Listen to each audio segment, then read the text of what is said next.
This conference will now be recorded. Okay, fine.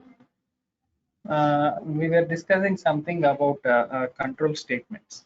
Okay, control statements. What actually the control statement is? We were discussing this from the past 2 to 3 sessions. Okay, in simple way, if we want to say what actually a control statement is, if we are having more number of lines in a code and we want to execute only few parts of the code, okay, then we need to use some sort of control statements. Okay, the example could be this one. Okay, if a person is about to leave the house and he has some work, okay, and if it is raining, what he can do is he can simply take an umbrella and he can move out and get the work done. Okay, if not, if it is not raining, what he can do is he can wear a sunscreen and he can start his work. Okay, that is what the control statement will do.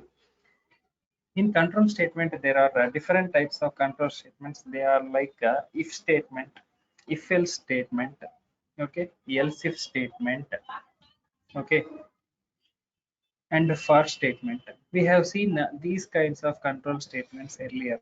Okay, this is what actually the if condition syntax is actually if and followed by some sort of condition. If that condition is going to be satisfied, this particular statement will be executed. Okay, and this would be the flow chart.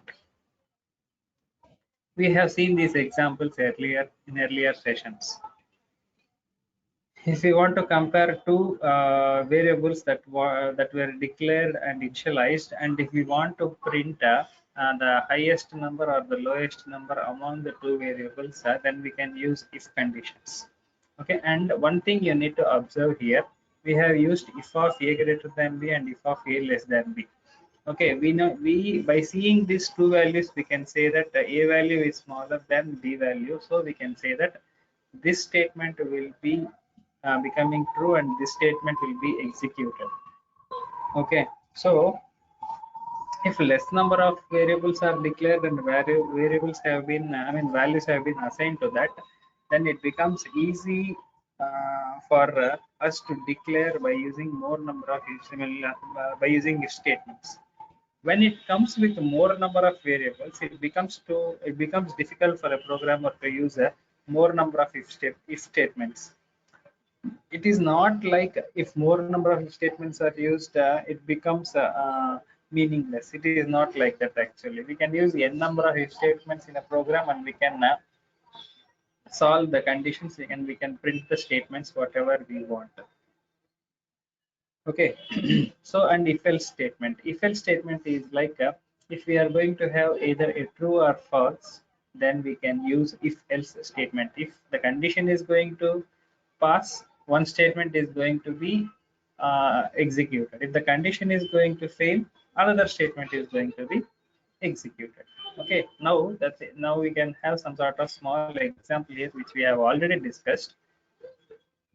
If the grade of the student is like a 60 and greater than 60, okay, he will be passed. If the student's grade is 59.9 less than 60, he will be considered as a failed student. Okay, so only two conditions are there. If it is true, if condition will be displayed. If not, else statement will be displayed. That's it. Next one is else if. We have just discussed if and if else. Now third one is else if.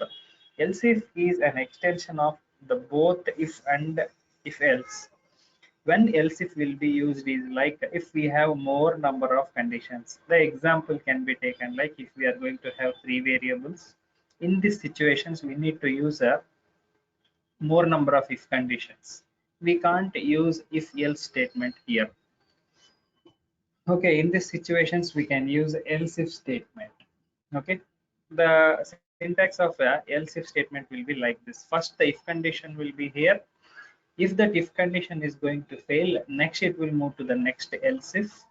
If this if else if condition is going to fail, it will move to the control will move to the next else if till the last else statement will be the control will be moved. Okay. This is what actually the sample program is.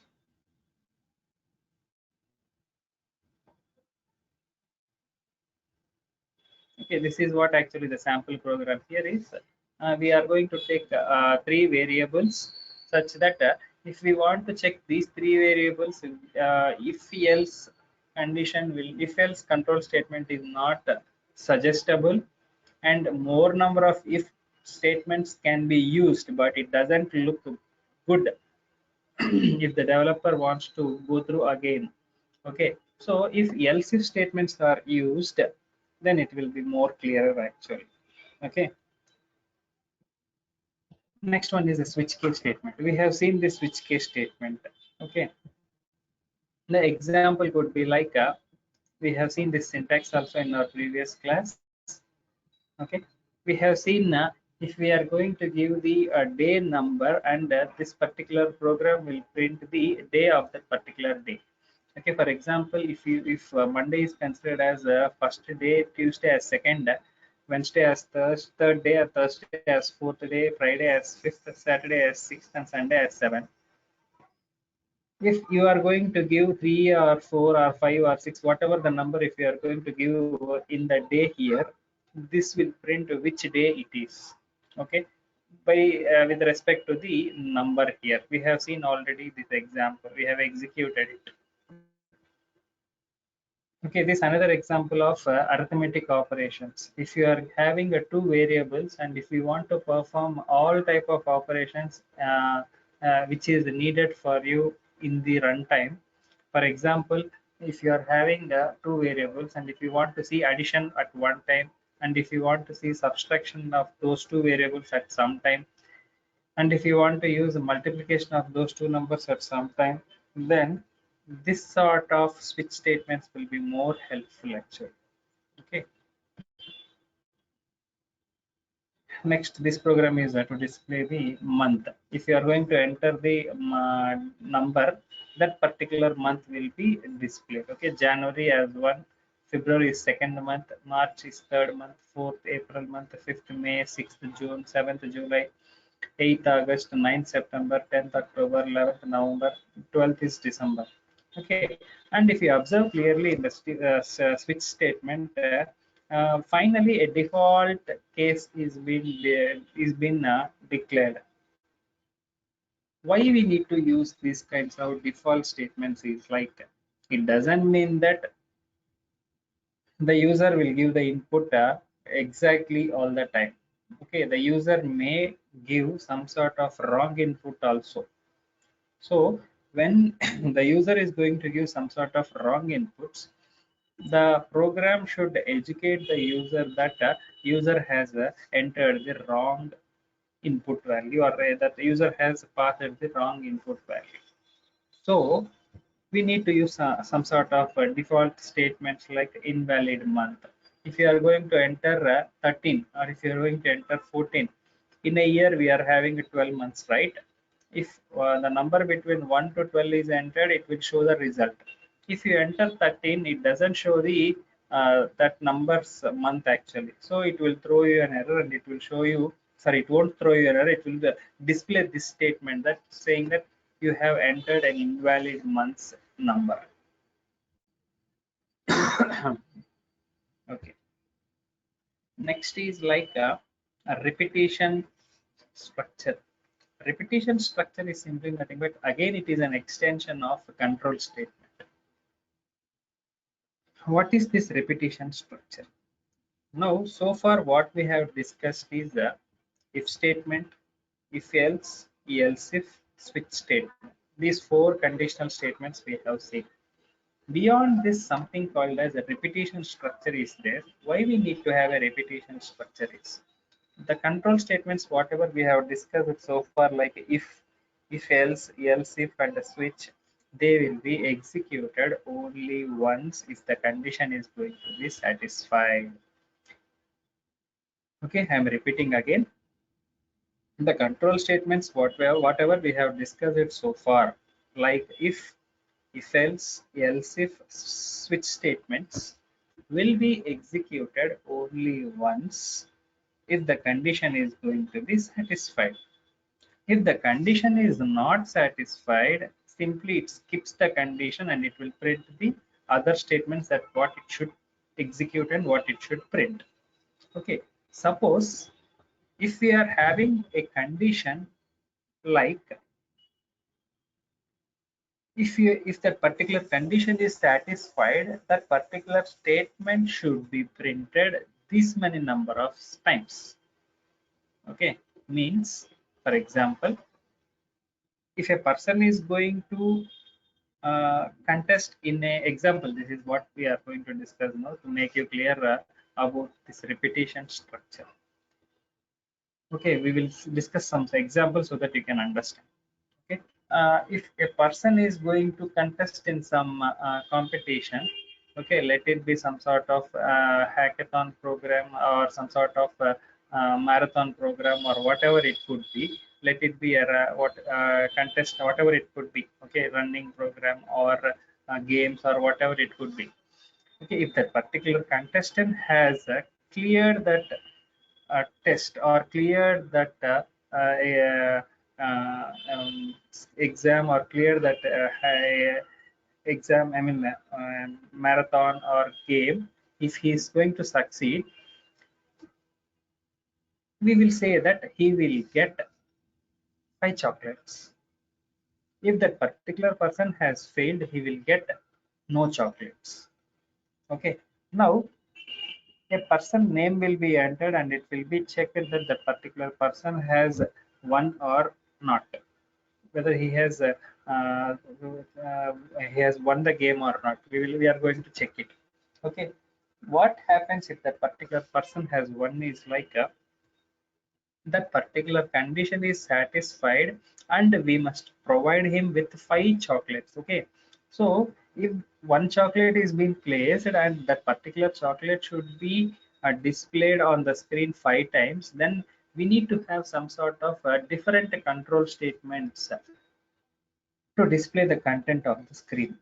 Okay, it is not like we need to write the same content for 5 times and we need to display it on the screen. Okay, it makes the program larger and it becomes a confusion for the developer to understand. So we can write the code once and we can make it execute, or we can display the we can run the program for 5 times by using some sort of repetition structures. In repetition structures, we are having something like a while statement. Next one is do while statement. Okay, and next one is like a for statement. Okay, we know what actually the for statement is. Okay, in for statement, we know we are having a 3 conditions. Okay, initialization condition, loop condition, increment expression. These are the 3 contents that will be mainly available. Okay, we have already seen this for loop statement, so no need to explain more about for loop statement. We have already seen with example. Okay, we will see while statement and we will go to the do while in today's class. Okay, while statement. What actually the while statement is and what actually the do while statement is. We will see the syntax and we will understand what actually the difference is so that we can understand more clearly. In while statements, we are going to have the condition first. Later on, the statements what it should be displayed will be present. Repeating again, in while statement, we will be having the condition. Later on, we will be having some sort of statements that needs to be displayed if this particular condition is been succeeded or becomes true. If this particular condition is going to fail, these statements under the while loop will be skipped and this entire while loop will be exited. Okay, repeating again, when this while loop is going to be succeeded or true, these particular statements under the while loop will be executed, and if the while loop is going to fail, if the condition is going to fail, if it is not going to clear, the condition is going to fail, the statements under the while loop will be skipped and it will be the control will be moving out of the while condition. Okay, this is what actually the flowchart is. We will be having the condition first. Okay, if this condition is going to be true, the statements will be displayed. Okay, and again the condition will be checked. Till the condition is going to be true, the statements will be executed again and again. Whenever the condition is going to fail, it will come in this way and it will come to the other statements outside the while loop. Okay. Now, this is what a sample program is. We will explain this program initially and we will start execution so that you people can understand. Now, what we have done here is we have declared this header file, we have declared this function, and we have declared a variable I, and we have initialized value 1 here, okay, of integer data type. Okay, and I have written a while condition here, like while of I is less than or equal to 5. Okay, so I value, if till I value is less than or equal to 5, this particular statement should be executed. Okay, that is what the condition is.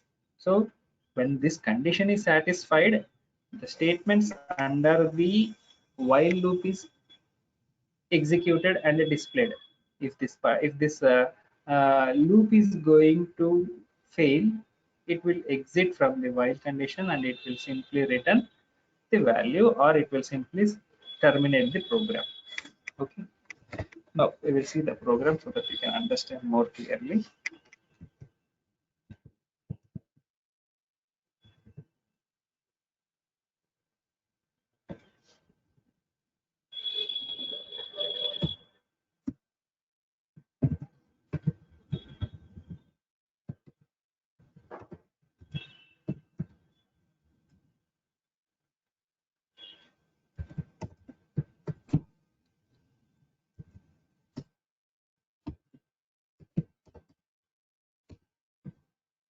I will type the same program so that you people can be more clear.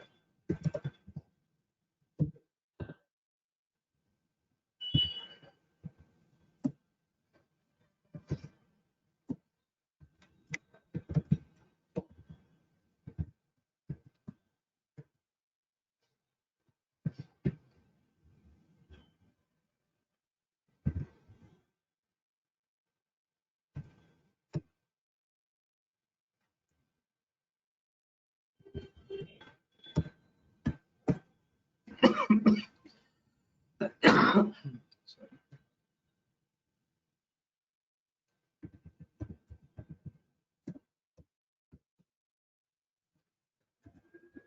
Okay.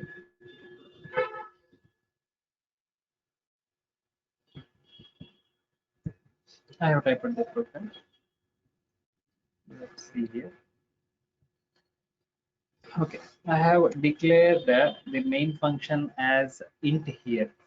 Okay, we will see why we need to declare int sometimes and why we need to declare it as void sometimes in our coming sessions so that we can understand more clearly.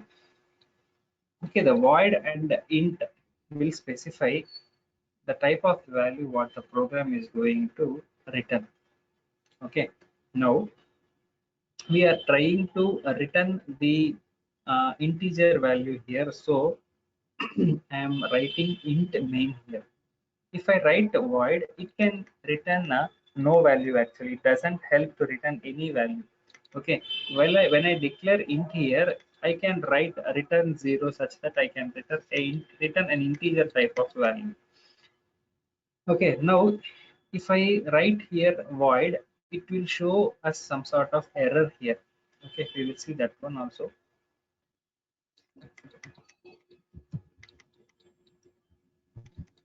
We are having some error. Main cannot return a value, void.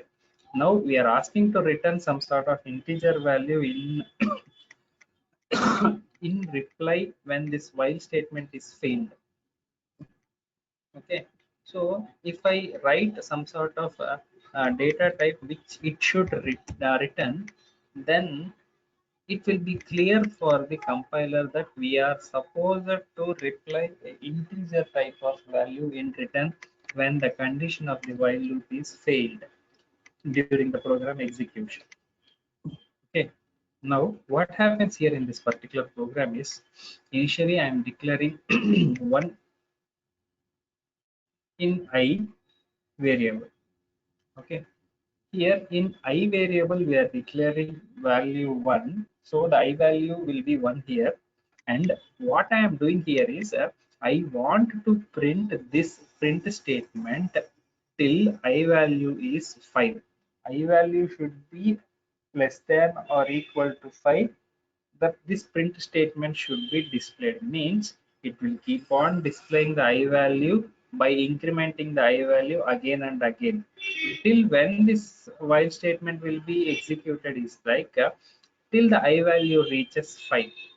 Okay, if it reaches 5 and if it is displayed again, if it is incremented to 6, what happens is while I is 6, 6 is less than or equal to 5, this particular condition is going to fail and this particular statement will be displayed and it is going to terminate the program. Okay, so I will run the program.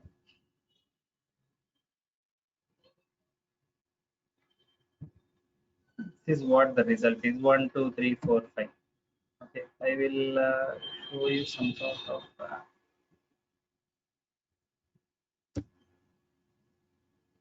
for specify here. Now the result is like 1 2 3 4 5.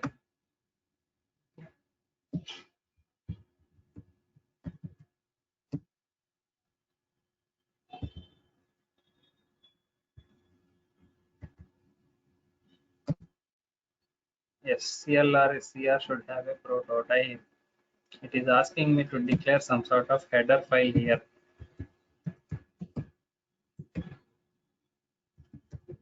This will be present in hash include conevo.h. Okay,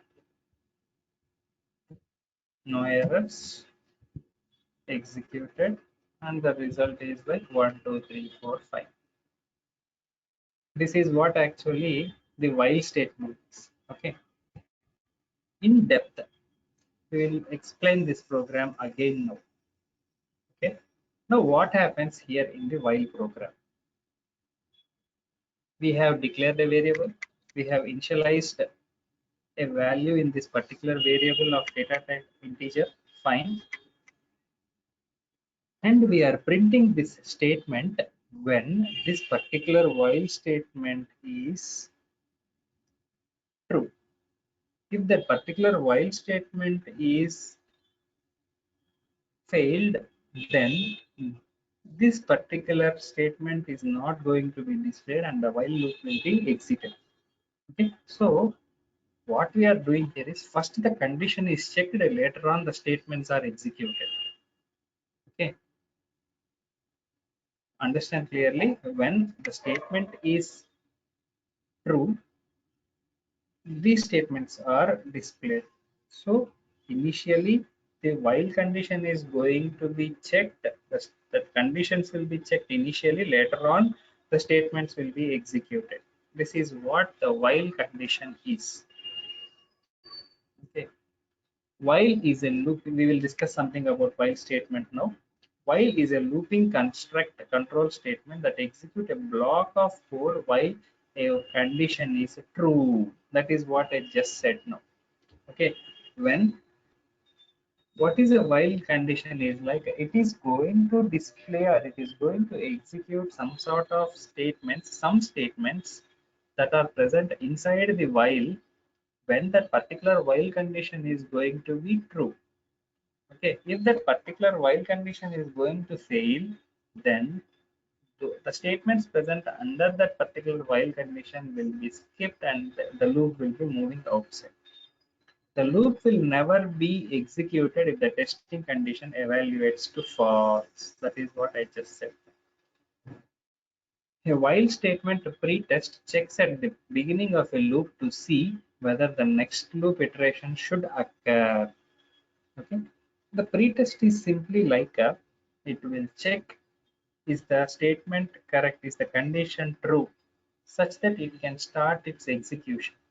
If the condition itself is going to be failed, then there is no necessity of executing the statements under the while statements. The use of this while statement is like it will make the process fast. Okay, while it is a keyword. Okay, so while is a entry control loop statement. We can call it like entry control loop statement. Why it is called as the entry control loop statement is like when some sort of condition is going to be succeeded, then only the control will enter the loop. Repeating again, whenever the while condition is succeeded or true, then only the control will enter into the while loop for execution. If not, the control will come out of the while loop. So it is called as the entry control loop statement. If the entry is going to happen, it means that the while statement has been true, is true. If the entry doesn't happen, then the particular while statement becomes false, should be false. Okay. Next one is do while. The do while is much more similar to the while loop, but some sort of a small difference is there. It is except that the test is performed at the end of the loop instead of at the beginning. So what happens here is like we are going to write the statements immediately after the do condition, sorry, immediately after the do keyword, and finally we are going to check the condition. So what does it mean is actually all the statements in under the do will be executed. Later on it is going to check whether we should display the statements in this particular loop or not. In while condition it is different. It will check the condition. If the condition is true, the statements under the while will be executed. Here the execution will happen. Finally, before displaying, it will check the condition. So what happens here is like it will start executing all the things. Finally, before displaying, it is going to check the condition.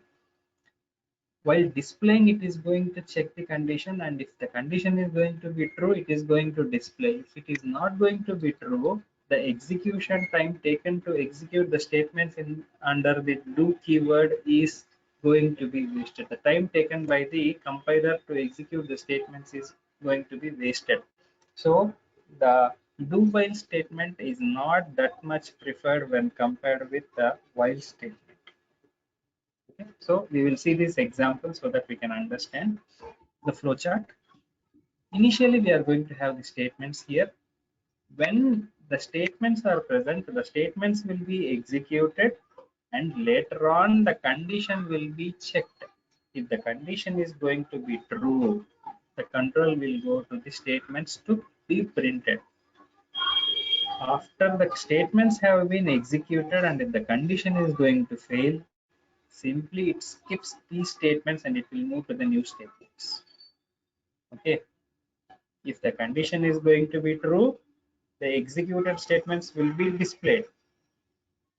If the condition is going to be false, the executed statements will be skipped and it will move to the next new statements available after the do while condition loop.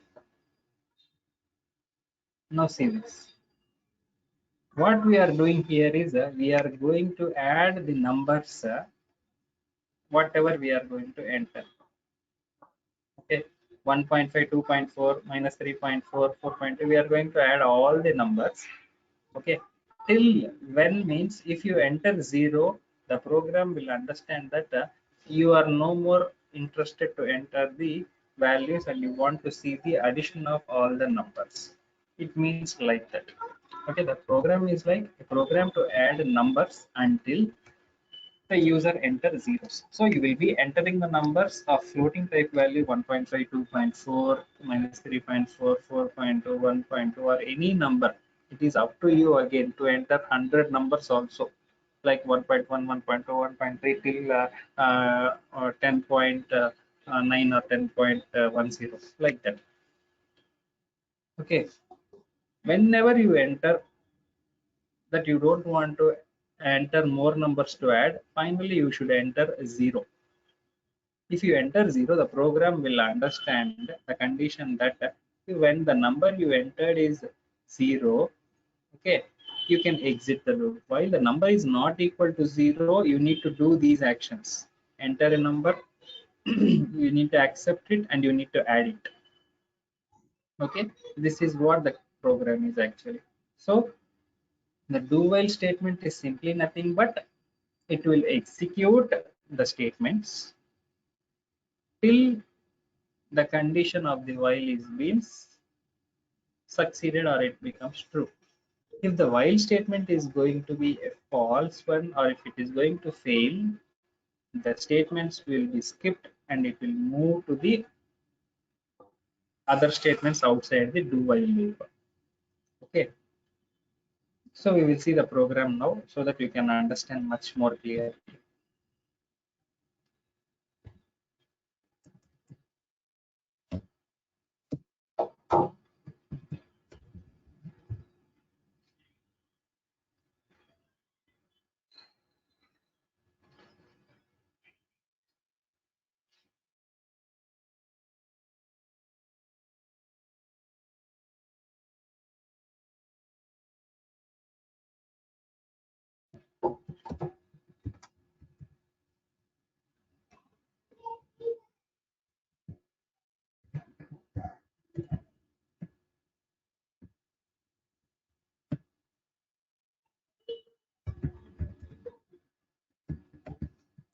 I am typing the same program so that you people will be clear in understanding what we are discussing.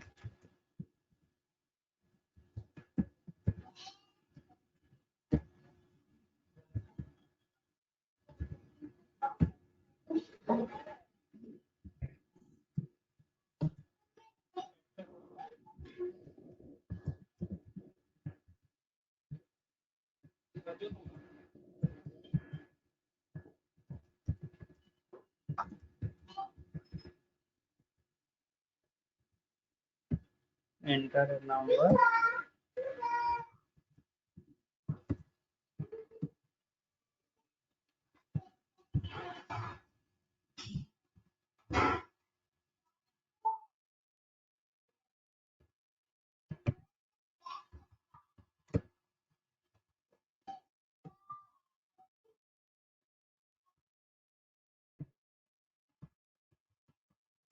Any idea of this statement what I am typing? Sum plus equal to number. What does it mean? Sum equal to sum plus number.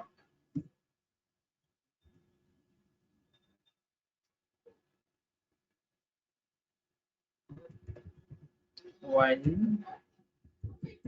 number not equal to 0.0.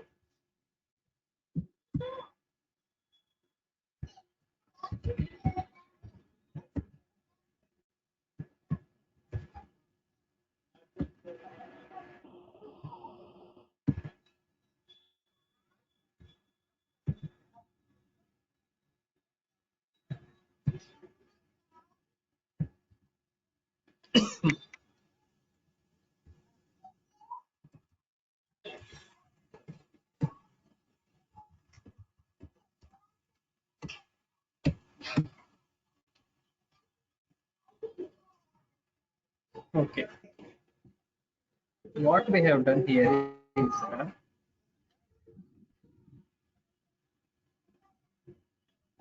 we have declared two variables, number and the sum of a double data type.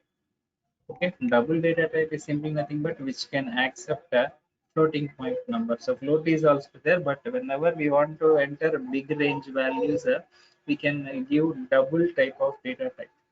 Okay, what we are doing here is we are going to enter these values. Okay, we are going to execute these statements when the number value is not equal to 0.0. Okay, so it becomes some sort of uh, clumsy thing when this condition is going to be failed. Okay, now we will see the errors. No errors. We'll start executing it now. Okay, our main motto is to enter the fractional values or real numbers, and we need to see the result. Enter a number. I'm going to enter 1.2. Again, it is asking to me to enter the another number. I will enter 1.2 again. Okay, I will enter 1.2 again. So I have entered three 1.2s. Okay, the value of three 1.2s will be like 1.2 plus 1.2 plus 1.2 is 3.6. How I can see the result is like if I enter a 0, I can see the result 3.60. Okay, wait, I will write CLR. Yes.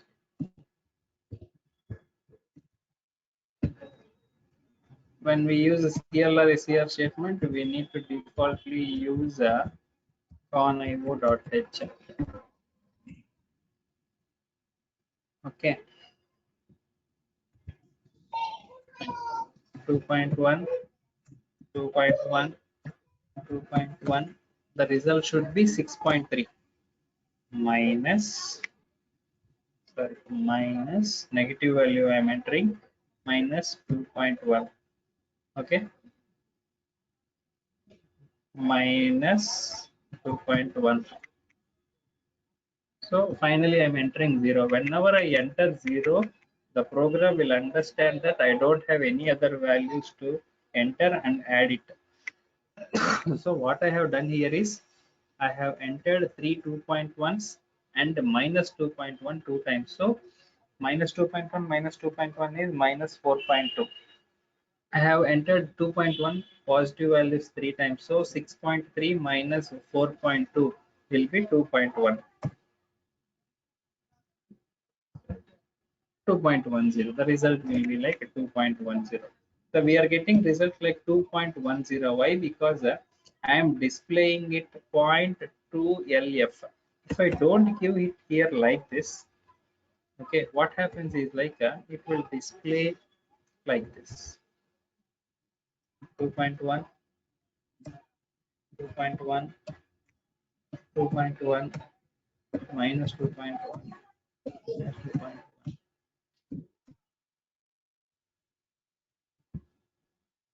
See, it prints 6 digits after the point. So what I am doing here is I am restricting it to display only two values after point. So we need to give it like 0.2 after point. I want only two numbers to be displayed. If not three, it will display 3.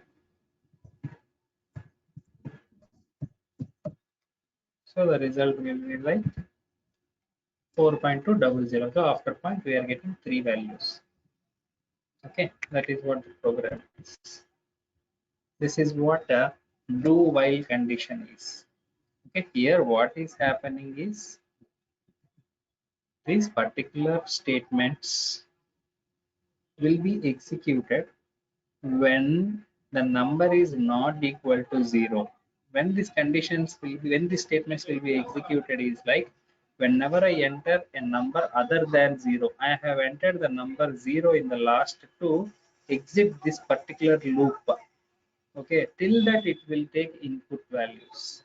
Okay, and the result will be displayed finally when I enter a 0. If the number is going to be 0, okay, what happens is like this particular statement will be executed till I enter non-zero values. Okay, these statements will be executed. Next one is for loop. We have already seen this. We know the syntax, right? Initialization, loop condition, increment operation. Okay, we will see a small program of this so that we can understand more clearly. We have already seen it, but we are going to look it again so that you people will understand more clearly. I am going very slow actually. Why? Because I want you people to understand how much you people are listening to me. I don't want to go in a hurry and finish the topics. int I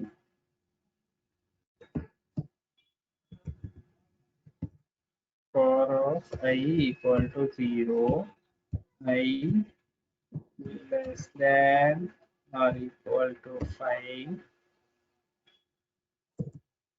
less than 5, I plus plus.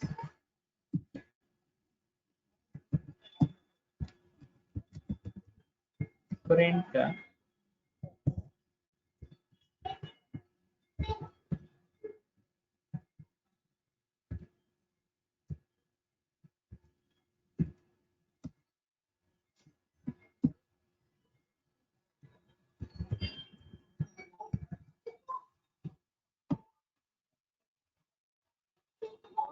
okay.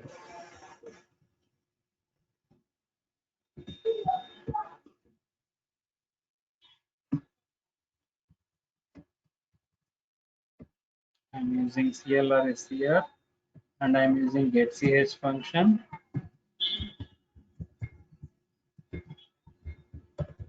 So I will type conio.h. Okay. What this particular program will do is initially the value of I will be 0. Okay.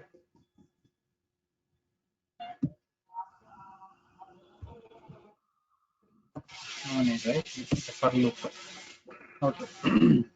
This particular for loop will start execution from I equal to 0 to I less than 5, and it will increment the I value and it will start display. Okay. No errors. 0, 1, 2, 3, 4. I have given the condition like it will display the values from 0 to I value less than 5. 5. I didn't say that to display the value 5 also. If I want to display the value as 5 also, I should give like this. If the I value is incremented to 5 and if it also should be displayed, I should give equal to here. Now if I run, the output will be this one. So what happens here is it will start displaying 6 values from 0 to 5. If I give here 1, it will print from 1 to 5. 1 to 5. That is what if I give 0 here, it will display 0 to 5. So this I value equal to 0 will tell us from which number the execution should start displaying. And this I less than 5 will say us till which number the number should be displayed. Okay, and this I plus plus will say us will increment the number to display the particular statements under the for condition. Okay, this is what actually the for loop statement is. Okay. Next, we are having some sort of a break statements. We have seen already the break statements in switch statement. Okay, break. It is a the syntax is like a break. Okay, we will see the same example. Case one, and if this particular condition is going to be true, this particular statement will be displayed, and the loop will be coming out with the help of this break statement. Okay, the break statement is simply going to disconnect the loop and it will move out of the loop. The use of break is like to move the control outside the control state. Next is like a return statement. Return statement is simply nothing but it will show as some sort of result. We have already seen that. We have seen the initial program return 0. Okay, what it does is it will help us to display the type of the data type what we are trying to display. Okay, see here, return A. Here what it will display is it will throw us the value. Return A means it will help in displaying the value of A 5, B is 10. It will show the return A means it will give the result of 5. Here if the condition is going to be true, it will throw us the value 10. That is what the return statement is. Okay, we will stop the topic here today, and we will go to the next topic, arrays, in the next session tomorrow. Okay, educate your friends that sessions will happen regularly hereafter, so that you can understand something. Don't try to miss this chance, so that you can understand something. It will be useful for you when you people are going to study, when you people are going to do some work on this C programming language. C programming language is the mother programming language. To understand that all other different programming languages, it will help you a lot. Okay. Okay, guys. Then thank you. We will see tomorrow. Okay. I will end the session.